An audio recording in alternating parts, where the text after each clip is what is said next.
Mula nang mag-post si David Licauco ng kanyang first ever indoor fitness competition sa Taiwan kamakailan, maraming naging interesado sa bagong fitness trend na ito. Sinamahan ko ang pambansang Ginoo sa kanyang training para malaman kung gaano ito ka-challenging. Bakit importante warm-up?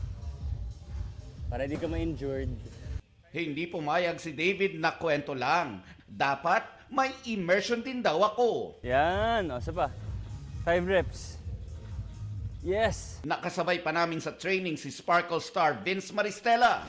I was bored with the gym, lifting lang. So, naganap ako ng training na with purpose. Pare-pareho ang format ng race kahit saang parte ng mundo. Di tulad ng triathlon, di na kailangan ng special skills tulad ng swimming at biking. Dito, kailangang makumpleto ang 8-kilometer running.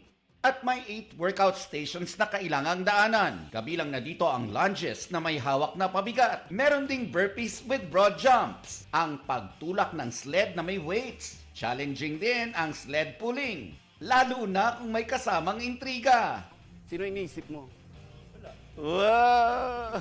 Totoo. Hinila ko pabalik sa akin. Oo, hinila mo pabalik sa'yo. Sino? Is there a letter A? Huh? Is there a letter A?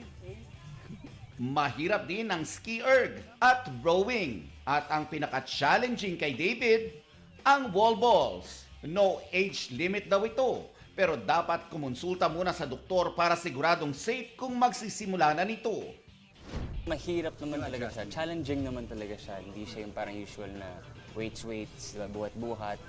Pero again, like, lahat naman nagsimula sa mahirap. And then eventually, mas dadali siya ng dadali. Ang goal daw ni David, to be better and achieve balance. Magandang mind conditioning din ang workout para sa kanya. It's some form of meditation for Yes, oh, kasi yun lang yung ginagawa mo at one time eh. Out of 2,500 racers, nag-number 50 si David nang sumali siya sa Taiwan. At kauna-unahang Pilipino na nag-place sa Open Division. Goal daw ng pambansang Ginoo na makatungtong sa top 3 podium representing the Philippines. David, what motivates you? I feel like para how you do one thing is how you do everything.